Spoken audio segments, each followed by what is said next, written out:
Yay, we're live. Welcome once again to the virtual living room of the Game Changer Movement. I'm here with Antika Lisha, and we've learned that we have one viewer. So thank you so much, that one viewer, whoever you are, for joining our living room. And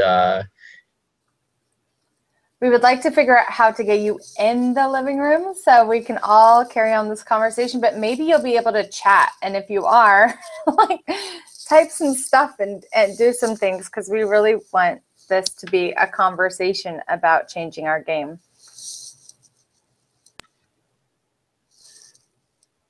Yeah, so I mean, we're learning as we go. So I mean, this technology is relatively new to us, and that's okay. So what I really wanted to talk about, something that's been going on in just my understanding of parenting, is like when I was a kid, I'll just own it. Like, we had this thing called the Neighborhood Watch program, and the Neighborhood Watch was a physical thing.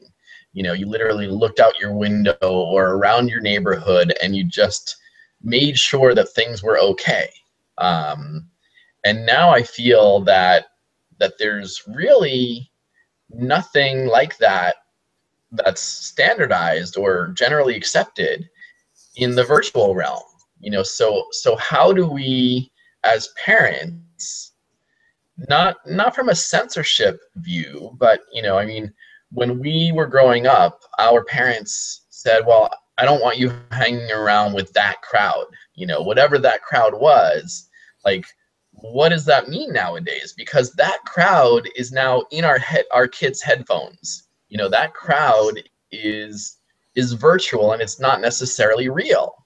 So how do we know who that crowd is? Are we supposed to know who that crowd is? And what do we do about that? So I mean, those are the kinds of things that are just alive for me to just bring out as question marks with no clear answers. You know, I don't have the 8 steps towards knowing the crowd in your kids' headphones. So like, this is, you know what I mean? So Yeah. Well, so, Eric, I'm just thinking, I'm like, does everybody know who's listening and going to listen in the future and join us in our virtual living room know what the Game Changers Movement is? And maybe we should just sure. tell them what we're all about, what this is, and then get into that deeper conversation of how do we, with the intention of really joining our kids where they're at, really looking at the world where it is, change the game to be more supportive, more virtuous, and respectful and fun, while rewarding our kids with, you know, amazing connection, and rewarding ourselves with more connection and spending more times in connection, and not only in this virtual world, which we're totally utilizing right here.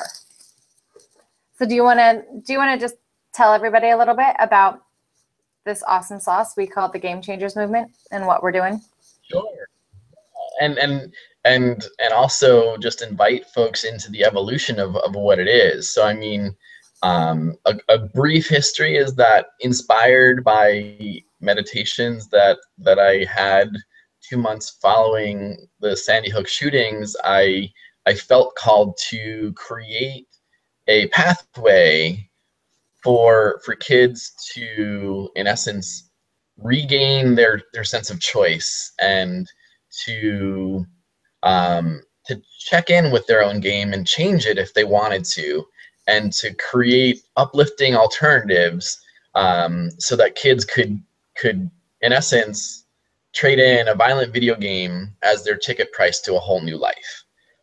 And so that can manifest in so many different ways. It could manifest in actual real live events. It can manifest in what we want to do right now, which is really alive for us, is creating an alternative gaming platform that applies the hours that kids would normally, well, that everyone would normally be spending, you know, in sort of passive gaming time, but to create real world active solutions to real world challenges.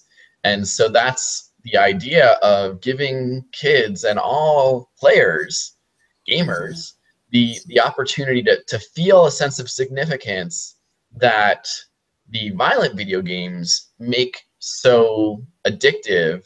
Because on the flip side, I mean, this is hard to really to express in a few words, but one of the most addictive drives of human behavior is to feel significant. And unfortunately, one of the easiest ways, one of the, in essence, the cop-outs that the video game industry kind of replicates on a regular basis is that they create that sense of significance through violence.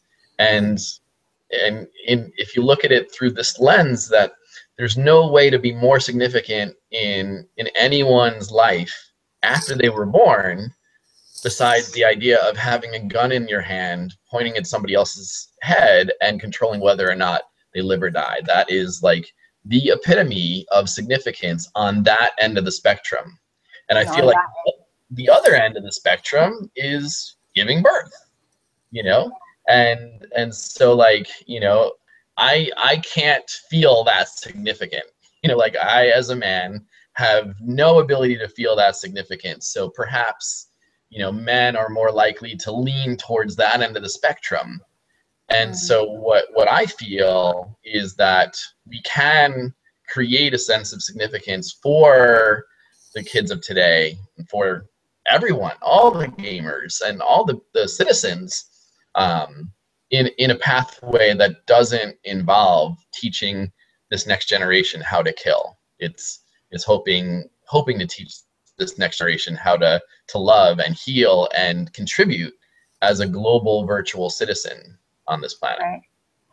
So we have, and you can look at Indiegogo and the Game Changers Movement. We're having a funding platform right now where we're seeking the money to start creating these games, these apps, to develop the significance in our youth, as well as really investing our time together. Like Eric and I both commit to spending 2 extra hours a week with our kids, which is really 15 minutes a day of undivided attention with your kids, just doing, how are you, what are you, stuff, or going to the park, or taking a walk, or going on a bike ride, or playing games and sitting down where we're not on our devices. And, you know, we both have our devices, and we're also really engaged with our children. And a little goes a long, long way when it comes to paying attention to somebody, which is one reason why we put this living room together for all of you and for us to pay attention to one another once a week on Mondays. Usually it's going to be, I think we've decided Mondays at what time? 3:30 Eastern. 3:30 Eastern, to just have a conversation, you know, not too long. You can pop in, pop out. And we have to figure out how to get you in. You might have to Google Plus friend us so we can invite you in. Well, you can see how to spell Eric's name and my name here. And we'll pop you in and let you, you know, we want to hear what you have to say. We want to hear your ideas of how you spend time with your kids. What's your ideas for gaming? Even have our kids, if you want to invest in the Game Changers Movement financially, we would love to put together a group of kids that are actually developing the games themselves, and we will fund it through the Game Changers Movement.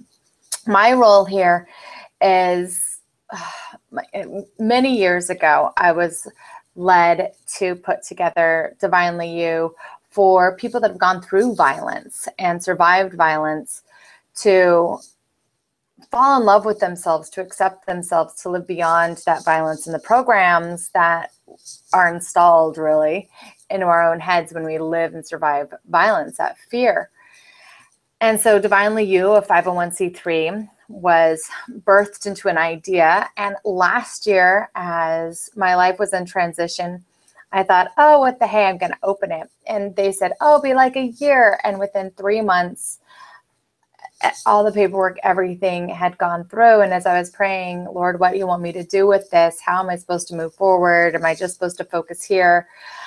This amazing man came into my life and said, hey, I have this idea. And we started talking about how this is really propelling the movement forward of positivity, of what is instead of what's not, of how do we work within what we have without making it wrong or bad or focusing on the non, and both the profit and the everything else, but really stepping into the possibility of what could be and what is with what we have working for us. And we just got really jazzed, and that was November.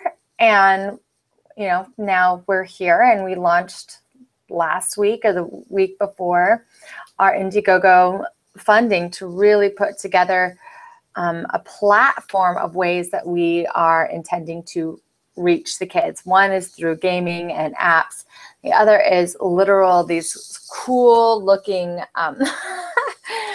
robots that Eric and a team in Ithaca, New York have put together, and get these robots in the schools to collect the violent video games and then put on events within the schools to make these beautiful pieces of art, like you can see behind Eric here, that they've repurposed piece by piece the violent video games into beautiful pieces of art and signs and all these amazing things.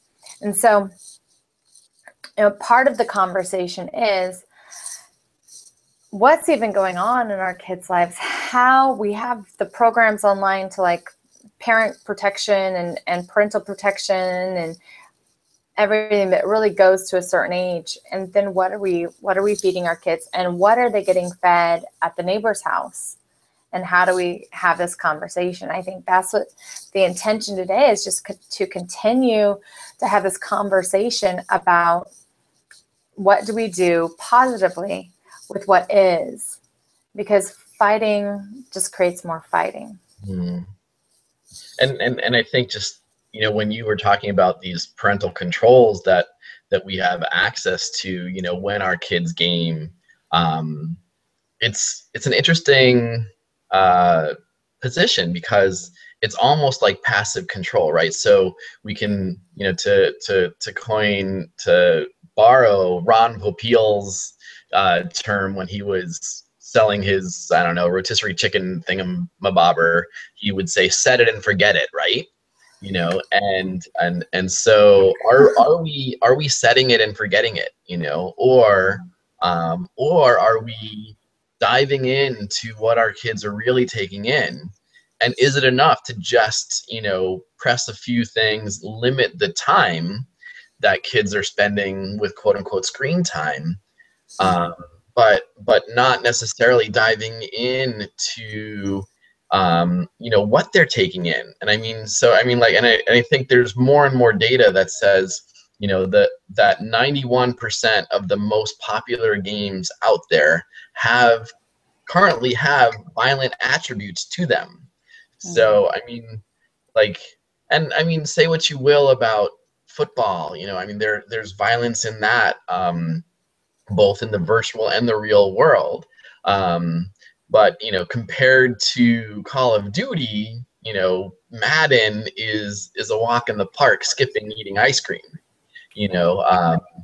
and yet, there's, and here's the other interesting thing, kids are learning so many amazing things, even in the Call of Duty realm, that the challenge is, it's like, I use an analogy of I was a pharmaceutical rep in sort of a past life, and we used to think that fat just was this inert thing that just took up space. So if we look at games, okay, they're just taking up space, but they're that's all they're doing. They're just a use of time. But the thing is, they're actually an amazing platform, one of the most powerful learning platforms that we have access to in this day and age. And yet we are ingesting a toxin as we play these games, if we play the ones that teach us how to kill rather than the ones that teach us how to solve challenges. So, and I mean, it's just what I'm learning as the game changer movement changes me is that there are so many options that just don't get as much public relations. They don't get as much publicity. They don't get as much press and overt active marketing. So, I mean, I'll just share, one piece of history. I went and spoke and served as a sponsor of a great meeting that happened in New York City, and I took this first piece, this heart, with me in a Greyhound bus all the way down to Manhattan. And as I was in Port Authority, I'm walking through Port Authority with this 3-foot by 3-foot piece of art, and it was 6:37 in the morning, and so I looked around, and there was this huge Call of Duty media campaign, like 12 panels occupied a wall in the subway. And so I was just like, I was really early to the meeting that I was about to attend, and so I took the piece of art out and just shot a panoramic picture of what this heart looked like in the middle of all these other like crazy violent messages with like men carrying machine guns and different things saying power is everything, and all this like kind of George Orwell kind of 1984 stuff. And just there's this like big beautiful red heart right in the middle of it. And it was just, I think that's what we're here to do, is we're here to shift the visibility and to collectively vote and say, you know what, it's time to look at things differently, because we are the press. We with this virtual living room, we can reach millions of people.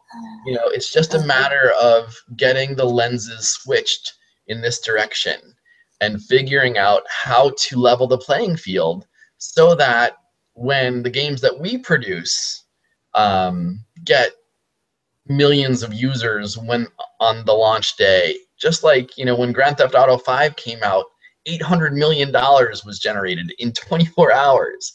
So, oh my gosh. I mean, there's tremendous possibility and opportunity when we shift those lenses and we redirect that energy. So, I mean, that's really what the Game Changer movement is all about. And the 1 million youth movement is the goal. We want to inspire at least 1 million youth to trade in at least one violent video game to take part in this ongoing life experience that we want to share with the kids. Like, it's not a for, it's a with. Right. Like, it's a with. Yeah. So it's with your 2 hours. It's with your time and the precious necessity that our kids are. Like, we want to join into their world and not tell them, oh, your world's bad and get out of your world. I think that's the main difference between this Game Changer and like the war on drugs or something like that. One thing that you brought up that really went, was the conversation between kids coming over and they have their iPads. Well, you don't know what settings that the parents have on their iPads. And one thing happened last year where somebody came over without the parental settings because the parent trusted their kid or whatever. And, some naked Elsa was looked up.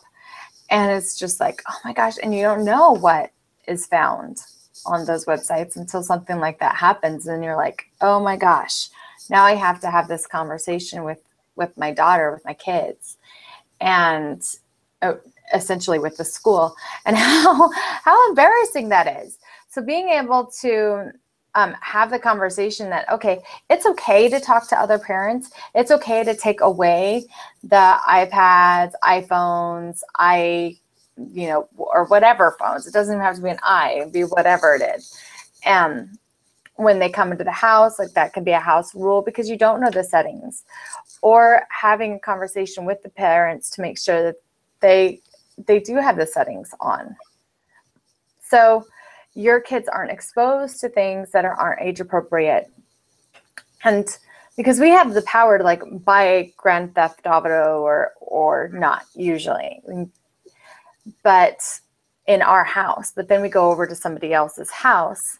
Well, if it's not okay in your house, how do you know that they're not going to be playing it in their house? And I was shown yesterday this link of, I think we were in 5th grade, like me and all my classmates in 5th grade, and one of my best friends in elementary school like made this comment about another person, and she said, "Oh yeah, we used to go over to her house, and her mom would leave us for hours with chips and soda, doing whatever we want, watching whatever we wanted on cable, and that's where I was watching booby movies." Okay, we're in 5th grade, and I was like, "Oh wow, that was on cable." Like, we didn't have cable growing up, so that was, I mean, this conversation needs to happen. What's allowed at your house, and how do you have that conversation with your kids? And I feel like this is the living room to just show up in our imperfectness and to say, if you haven't yet come into the awareness that these are the things that are happening, there's no shame in it. It's just like, this is the moment. It's basically saying, here's the opportunity. I mean, like, when I referred to being a pharmaceutical rep, I was oblivious.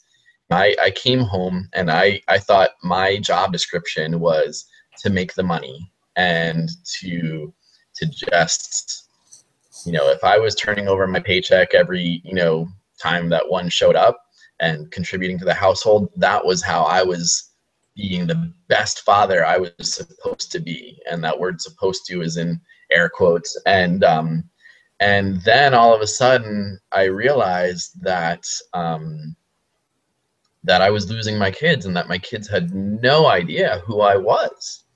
And not that I didn't have an idea who they were, but it's just, I feel like the opportunity here is, there's no way that, we are what they call digital immigrants. We were around when there were black and white TVs, and our kids, may see a black and white TV in a museum, and they may look back up and ask us, what's that all about? Like, how did that actually work?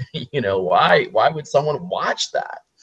And then to juxtapose that with the kids these days who, are going to have access to like virtual goggles that bring a universe of 3 and 4D experiences into our eyes. It's a whole new world. So we have just as much learning to do from our kids, and probably even more so than we have to teach them, because our memories have no relevance. And I guess that's the big disconnect, is that, like, how do we, like, when we tell them, what we used to do is we used to sit on a front porch and talk, right? We go around the neighborhood, see who's out, see who's available. And who's out, yeah. And like, there was just like, that was it. That was, we would find a front porch, and so here we are in the virtual front porch, right? So like, this is the new front porch.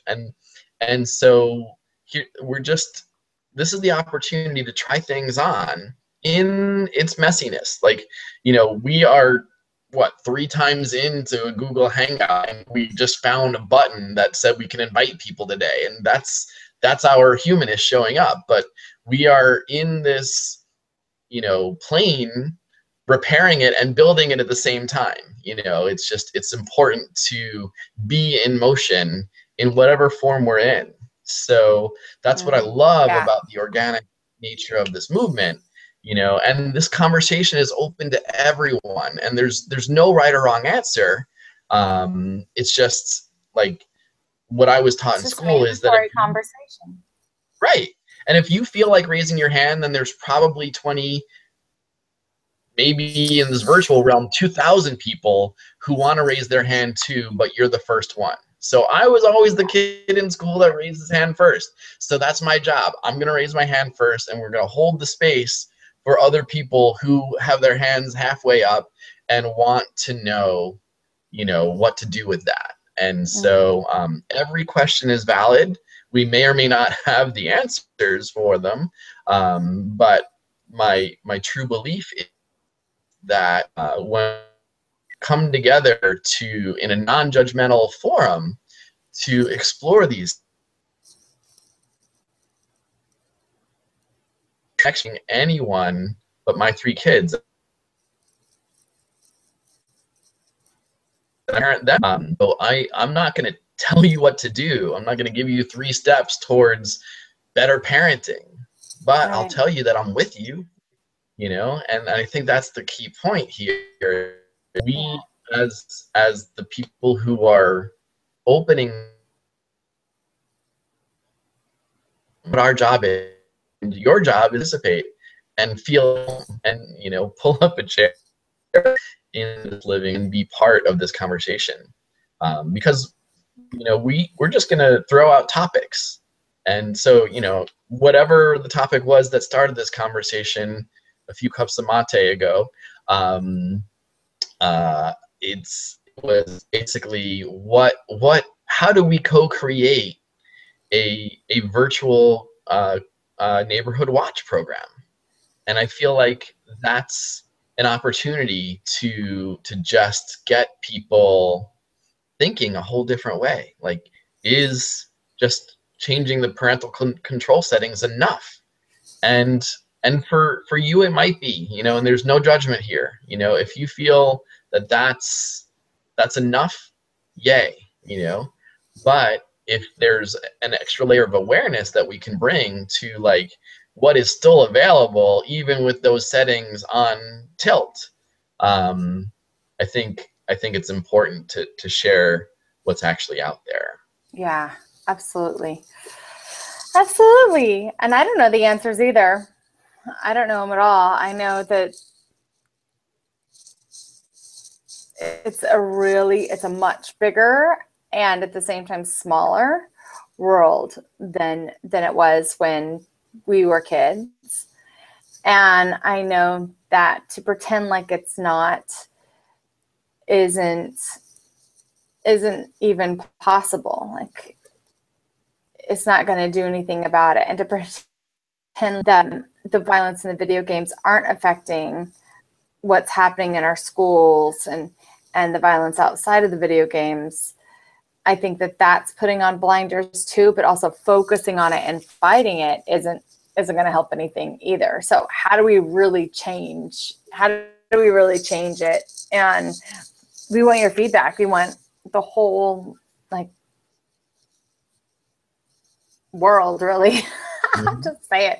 We want the whole world participating in this conversation so we can find solutions and utilize an industry of brilliant minds and incredible developers and designers to put as much strength and effort into something that is going to be just as entertaining and powerful and create that sense of importance within our kids and, quite frankly, within ourselves. I don't know anything about the gaming industry at all. Like, I'm one of those people that are like this, but I know that my children are like, they're in it. And so for me to be like, oh, I just don't play video games, won't cut it.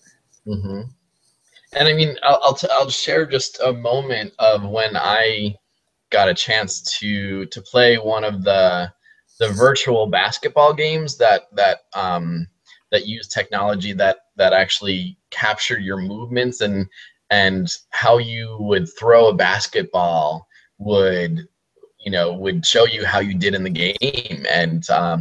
And so I got to play this with my son standing next to me, and we were playing against each other, whatever that meant. And at some point I figured out the rhythm. I figured out how to do this thing. And he's like, Dad, you actually know how to play a video game? Like, and it was this like really cool moment. And then, in true son fashion, he needed to beat my score, and then I needed to beat his, and it was this full.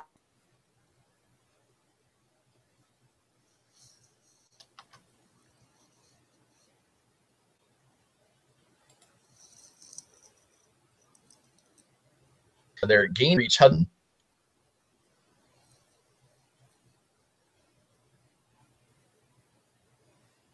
Games while I would have missed out on that. And that was one of my most amazing memories from an early event. The other hours that I spent at that venue, one of these pieces.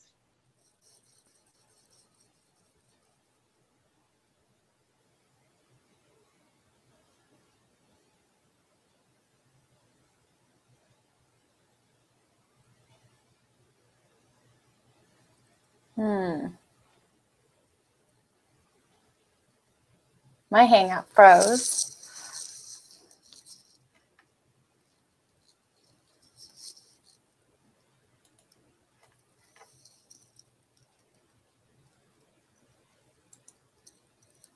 Seems that we really have a huge opportunity to reclaim our family.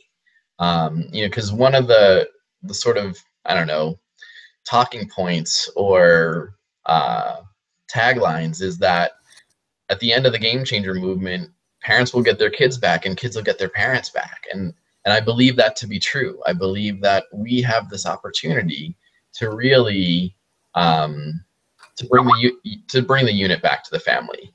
And that's what I'm so excited about. This art is beautiful, but I'll really know that the Game Changer movement has taken hold when I hear that families, they want a GoPro camera to capture what it means to be their family, like that's going to be exciting.